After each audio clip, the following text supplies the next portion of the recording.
president's travel ban. Let's bring in staff attorney at the ACLU, Andre Segura, and Stein, the president of Federation for American Immigration Reform. It's a nonprofit that favors restricting current immigration quotas. Gentlemen, thank you. First, Dan, let's start with a general proposition, because it did seem to play into the reckoning from the appellate judges of what are the motivations. You heard the judges bring that up a couple of different ways. And now, in context, the latest tweet from the president. Do you have any concern about the president questioning the outcome of the Ninth Circuit as a play of politics?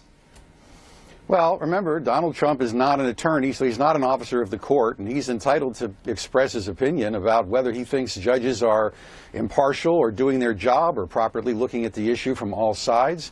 And whether that's actually a good strategy is, of course, another matter. And as someone myself, being an officer of the court, criticizing or attacking the professionalism of objectivity of judges is not a good litigation strategy. Okay. Nevertheless, I mean, you have to take a look at the fact that the judges spent a lot of time yesterday on the procedural matters of standing and whether or not this is something reviewable at all by the court. And if you actually listen to the questioning, you'd have to say Judge Clifton, that's the Carter appointee. I'm sorry, that's the Republican appointee. Right. He's probably going to want to overturn it, and obviously Freeland's going to want to uphold it. And again, this is speculative and it's dangerous. But the Carter appointee looked like he probably would want to curtail or dial back the TRO because it's overbroad. All right. Well, let's leave the speculation alone then, because again, we're not mind readers here. But Andre, the reason I'm asking question as an introduction here is, yes, he's not an officer of the court, but he is president of the United States, and the judges were spending time on what the president's inclinations are by doing this, and that's why they spent a lot of time asking the Department of Justice counsel about something that's not in this order. The order does not say Muslim anywhere, but they kept asking, could he ban all Muslims? Who could stop him? Is there a check on what you say is plenary or complete authority on matters of national security? They didn't want to answer it because it's not in their order. Eventually, they had to say, yes, someone could question him. What do you make of that?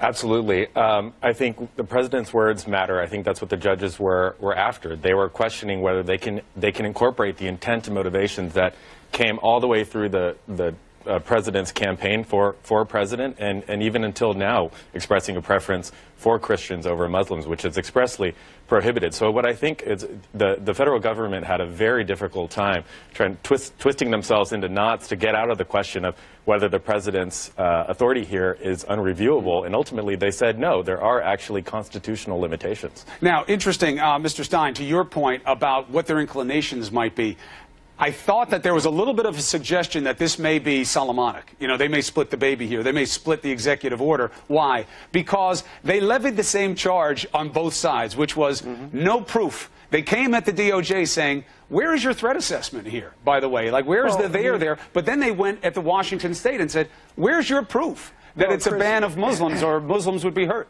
Well, keep in mind that Washington State is having to defend an injunction that's far broader than they actually asked for. And if you listen to Purcell's argument, he's the Solicitor General for the state, he's really, the Establishment Clause claim he's making is so broad that he's trying to throw into question the whole Refugee Act of 1980 and the idea that in refugee admissions we discriminate to protect particular religious minorities as a matter of international law and refugee protection, because he's saying any effort to actually discriminate based on religion would be an Establishment Clause violation. Chris, that is a ludicrous proposition.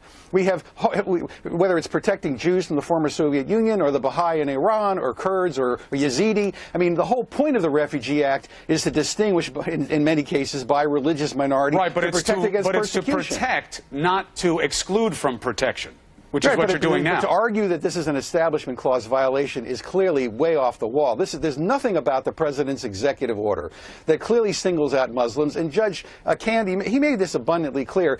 You cannot make the case that this is a Muslim ban. And repeatedly, over and over, the people who are making this argument are playing into the hands of ISIS at the expense of the president's really important need. Well, look, both sides make that charge. Both sides make the charge that the executive order is playing into ISIS's hands. But to Dan's point, let me get you to respond to this. The Solicitor General made the point that the case law shows they don't have to prove that it is a ban of all Muslims. They just have to prove that it is in part motivated by an intention to ban Muslims. And they're pointing to the president's own words and the actions of Rudy Giuliani.